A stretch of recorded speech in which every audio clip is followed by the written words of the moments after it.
amigos, queridas amigas, sejam bem-vindos. Estamos aqui no Centro Espírita Apóstolos do Bem, da Aratuba, para mais uma palestra virtual.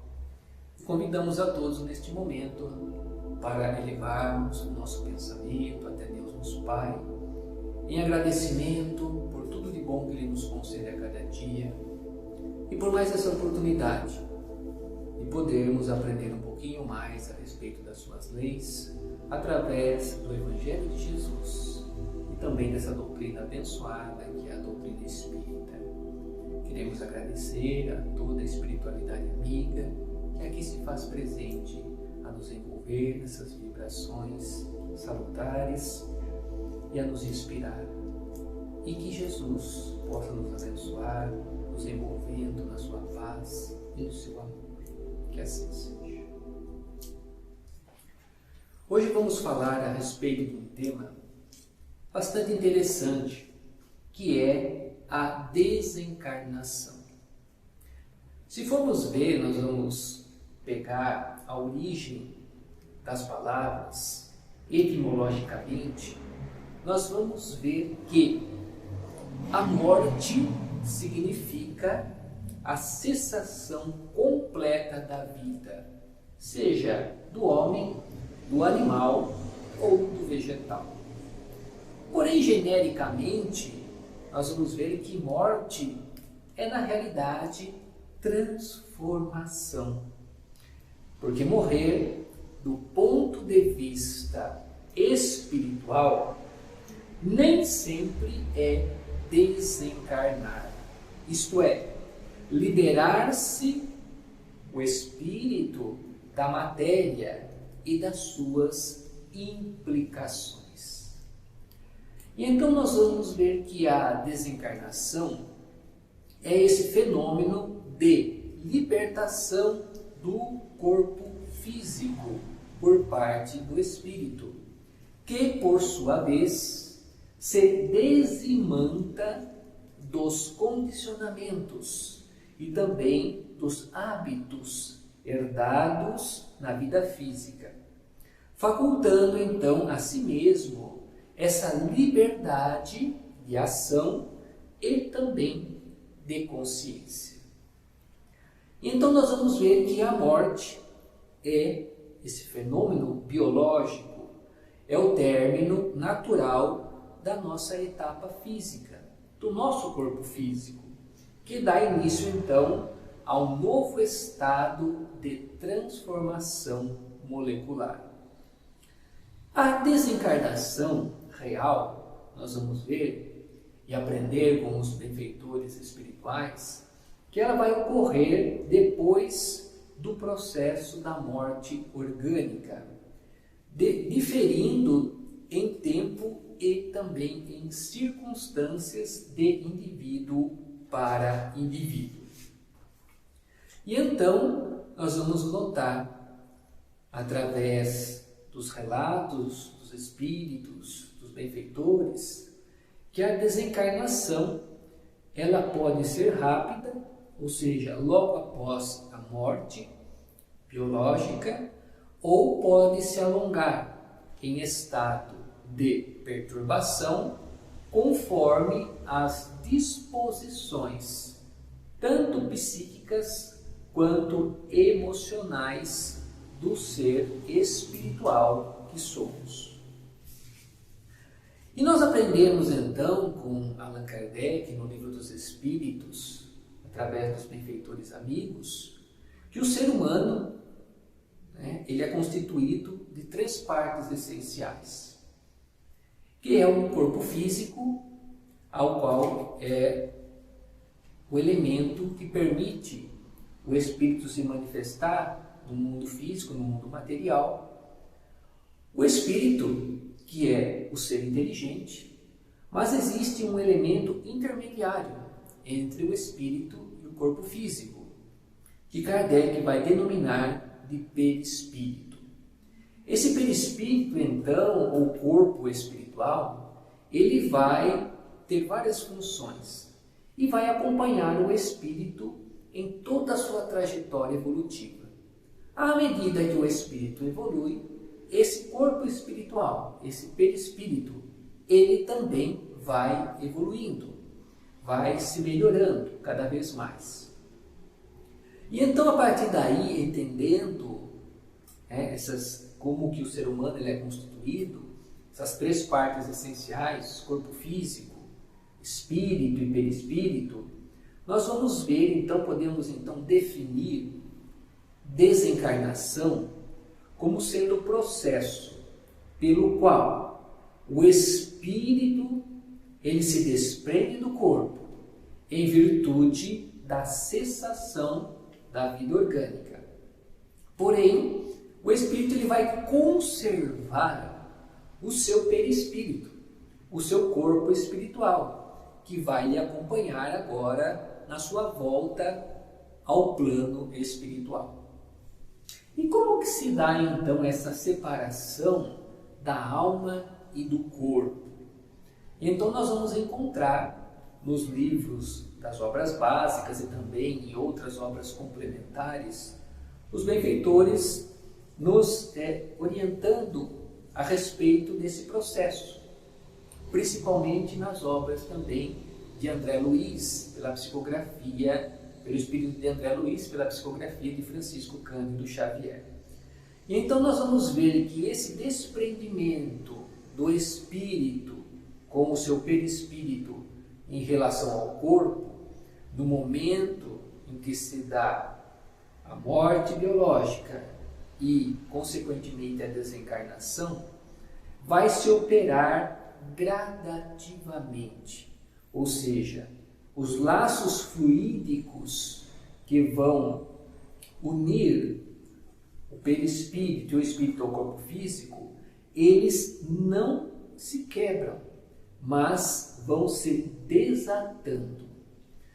E esse processo, então, ele vai se dar dos pés para a cabeça, onde o cérebro vai ser o último ponto a ser desligado.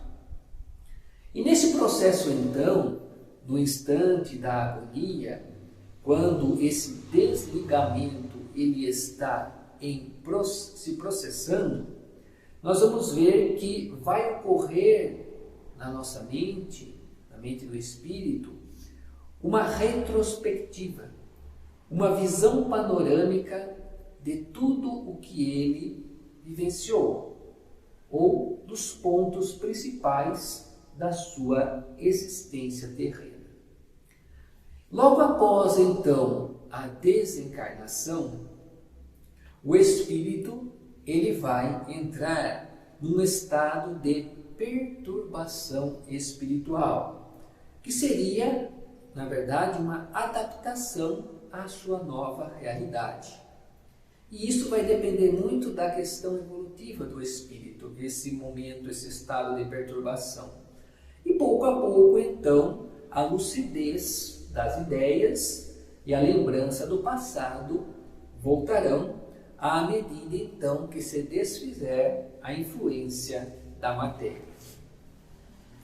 Mas o que influi nesse processo da desencarnação? O que pode influir nesse processo? Que todos nós vamos passar mais cedo ou mais tarde. Então nós vamos ver que o processo todo da desencarnação e da reintegração à vida espiritual, ela dependerá de alguns pontos, de algumas circunstâncias. A primeira circunstância é com relação à morte do corpo.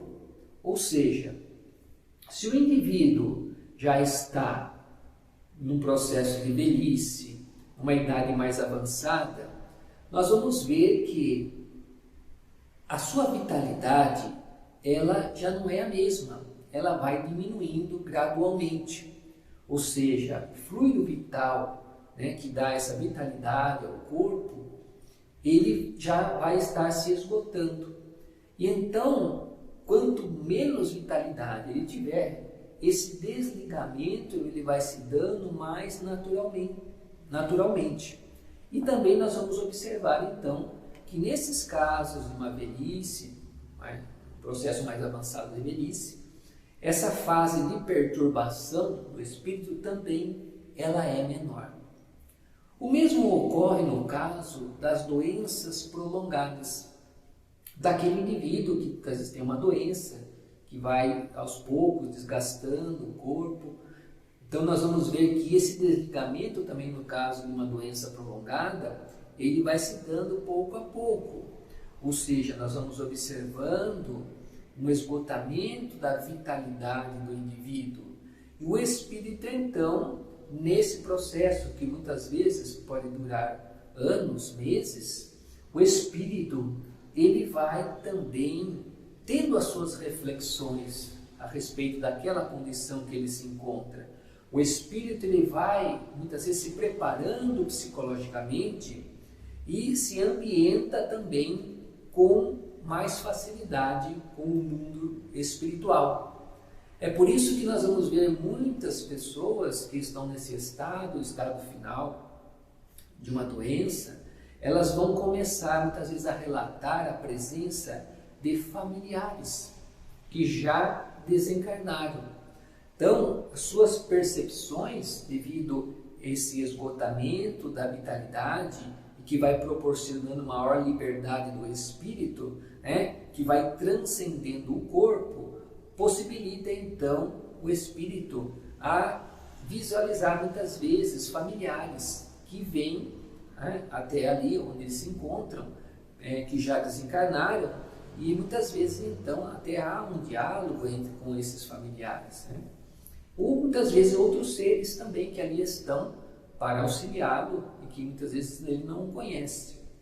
E então facilita então esse contato também com o mundo espiritual.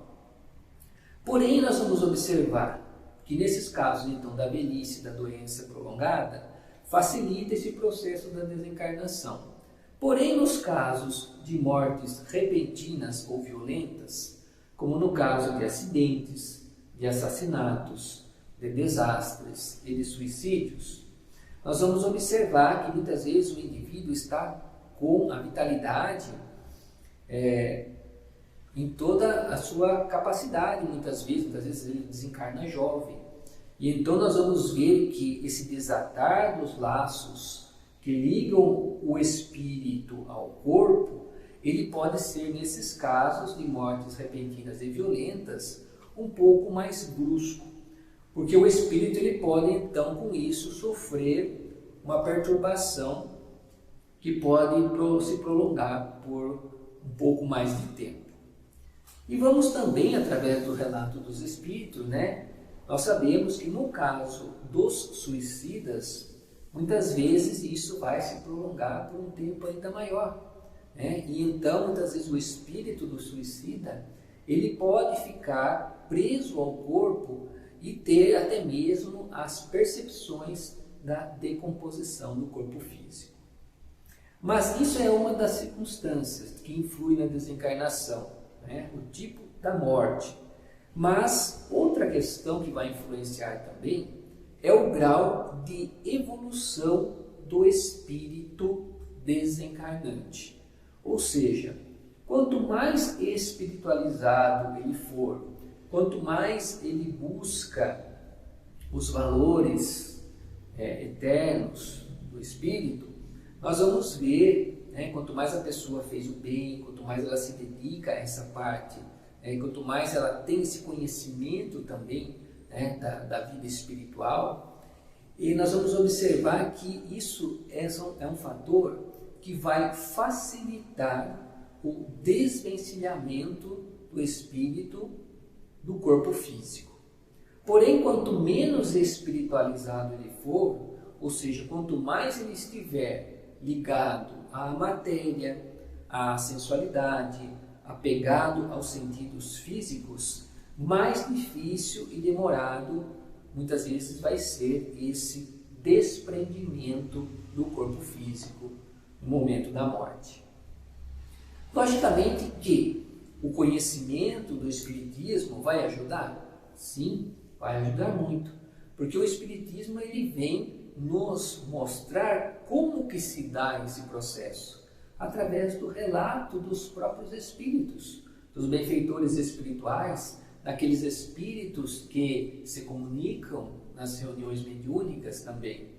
E então, o estudo do Espiritismo e todo desse mecanismo da desencarnação, que nós vamos encontrar principalmente nos livros de André Luiz e mais especificamente no livro Obreiros da Vida Eterna, onde André Luiz vai acompanhar alguns casos de irmãos em processo de desencarnação. Então nós vamos ter uma visão de como que se dá todo esse processo e vai nos ajudar sem dúvida alguma. Porém, nós vamos observar que não vai ser da religião, nada disso que vai nos ajudar, mas sim a prática do bem e também a nossa consciência pura, nossa consciência tranquila, é que vai poder, sem dúvida alguma, nos assegurar um despertar mais tranquilo, mais pacífico no plano espiritual. Isso que realmente vai contar para nós. Mas podem perguntar também, mas nesse momento, será que do desencarne, será que nós recebemos alguma ajuda? Será que nós temos alguma assistência nesse momento? Sem dúvida alguma. Ninguém fica desamparado nesse momento da morte, nesse momento do desencarne. Nós vamos sim ter a ajuda espiritual, porque a bondade divina, que sempre prevê e também provê o que precisamos, também não vai nos faltar nesse momento tão especial, que é a desencarnação, que é a nossa partida para o mundo espiritual. E então nós aprendemos também com os benfeitores amigos que existem no plano espiritual equipes de espíritos, equipes espirituais de bons espíritos, que vão então auxiliar nesse processo da desencarnação, como nós vamos ver no livro Obreiros da Vida Eterna, do espírito de André Luiz, pelo Chico Xavier. E então nós vamos observar aí o amor e a misericórdia divina atuando em nossas vidas, nesse momento da nossa passagem para o mundo espiritual. Mas nós vamos ver também que muitas vezes nós vamos ser recebidos e ajudados nesse momento por amigos ou também familiares que desencarnaram antes de nós e que já se encontram em condições de realizar essa tarefa. Então, veja que maravilha, se por um lado nós, quando partimos, deixamos almas queridas aqui momentaneamente, vejamos que nós vamos, voltando ao mundo espiritual, nos reencontrarmos com muitas almas afins, com muitos amores, com muitas almas queridas que que precederam nós aí nessa passagem para o mundo espiritual e que, se tiverem condições, poderão sim nos ajudar e nos receber no mundo espiritual. Sem contar aqueles que ficaram no mundo espiritual, nos acompanhando em todo o nosso processo reencarnatório e que agora então nós vamos reencontrar novamente. Então vejamos que bênção, que é a lei divina, porque esse reencontro com esses seres queridos que vêm nos auxiliar nos traz nesse momento muita alegria, confiança, calma, para então superarmos mais rapidamente esse processo e nos adaptarmos mais rapidamente também ao mundo espiritual. Porém, existe um outro lado. Aqueles que muitas vezes na vida física se comprometeram com a prática do mal, prejudicando as pessoas, que têm problemas pessoais e comprometimento com espíritos inferiores, esses vão também ter muitos problemas, porque ficam à mercê muitas vezes desses espíritos, desses adversários, desses espíritos inferiores, ao qual eles se vincularam pela prática do mal. Vejamos então como que a vida nos traz uma série de cobranças e de responsabilidades. Porém, esses irmãos que se vinculam com esses espíritos inferiores, porque vejamos que a morte, ela não transforma ninguém. Nós vamos continuar do outro lado da vida exatamente como somos aqui. Então, um espírito que foi mal, enquanto encarnado, desencarnando do outro lado, ele vai continuar muitas vezes da mesma forma. E muitas vezes a gente vai então se vincular a esses tipos de espírito de acordo com as nossas atitudes, até que a lei divina imponha um basta à ação desses espíritos e que o espírito então que está sofrendo essa influência rogue e possa receber e perceber a ajuda do plano espiritual dos benfeitores amigos. Mas o que vai ocorrer então depois de todo esse processo? Depois da morte? Então nós vamos observar que após o desligamento do corpo material, o espírito ele vai, sem dúvida alguma, conservar a sua individualidade. Ele vai continuar a ser do outro lado que ele era aqui. Continua a ser ele mesmo, com os seus defeitos e também com as suas virtudes. E a sua situação, então, do outro lado da vida, na vida espiritual, feliz ou não, como nós vimos, vai depender das suas obras, daquilo que ele buscou durante a sua existência no mundo físico, enquanto reencarnado.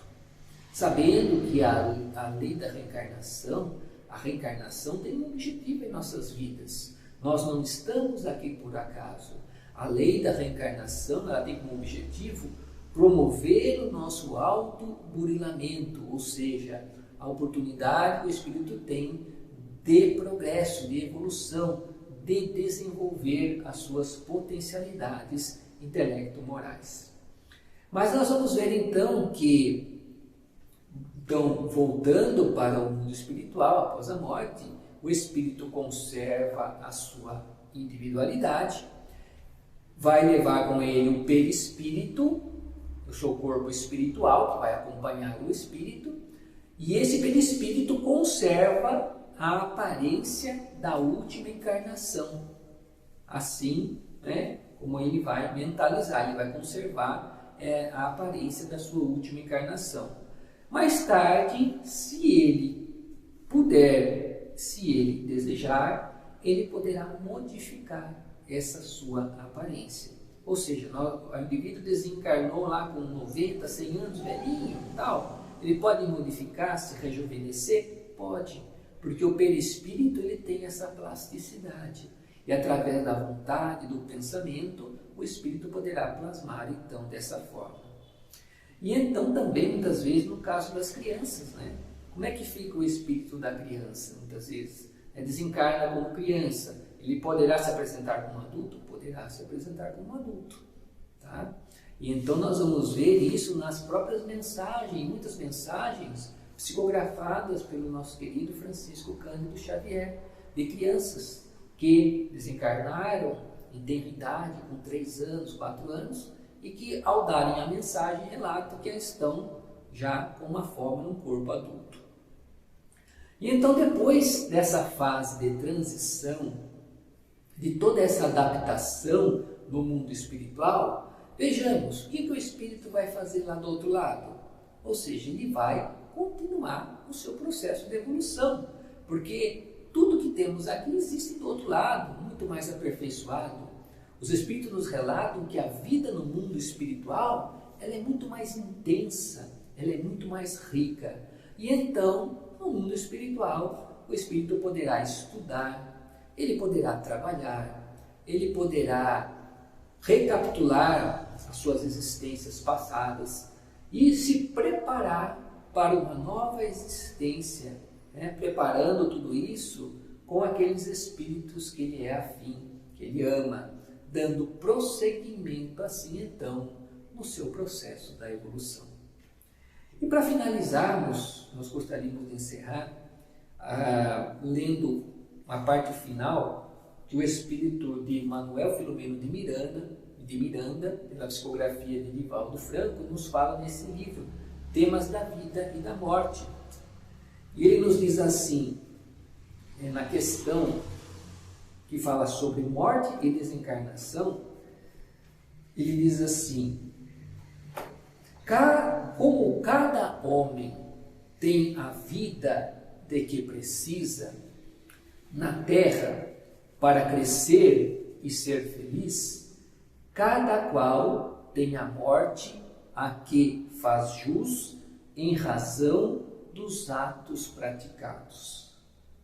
Nesta proposta, morrer e desencarnar, termos da mesma equação da vida, o homem de bem opta pela conduta de libertação, graças à qual, tão logo ocorra a interrupção da vida orgânica, ele se desprende dos despojos físicos e de suas implicações escravocratas, ensejando-se-lhe a libertação então real, no retorno feliz ao lar que o aguarda após a experiência evolutiva, ora concluída por ele. Então vejamos que a vida, nós não estamos por acaso aqui, a vida tem um objetivo, a doutrina espírita nos ensina isso. E que o nosso retorno ao mundo espiritual, como vai ser esse retorno? Vai depender muito de como nós agimos enquanto encarnados. A doutrina espírita nos possibilita a compreensão de tudo isso. E nós deixamos aqui o convite para que possam vir à nossa casa, estudar a doutrina espírita junto conosco. E assim então, nós convidamos a todos neste momento para mais uma vez, elevando o nosso pensamento até Deus nosso Pai, agradecê-lo agora pelo dom da vida e por tudo de bom que Ele nos concede a cada dia. Agradecer a Jesus, o Mestre e amigo, por tudo que Ele representa também em nossas vidas, e também a espiritualidade amiga, que nos ampara, que nos sustenta, que nos ilumina. Que a nossa prece, ó Pai, ela possa se estender a todos os nossos irmãos necessitados, tanto encarnados como desencarnados, nesse processo contínuo da vida. Que a nossa prece chegue até eles como bálsamo, trazendo-lhes a força e a coragem para que possamos sempre buscarmos os melhores caminhos e encontrarmos as melhores soluções para os problemas que nos afligem a alma. E assim então, unidos num só pensamento, queremos dizer: Pai nosso que estais nos céus, santificado seja o vosso nome. Venha a nós o vosso reino e seja feita a vossa vontade, assim na terra como nos céus. O pão nosso de cada dia dá-nos hoje sempre, Senhor. Perdoai as nossas dívidas, assim como nós perdoamos aos nossos devedores. E não nos deixe cairmos em tentações, mas livrai-nos de todo o mal. Que assim seja. Muito obrigado.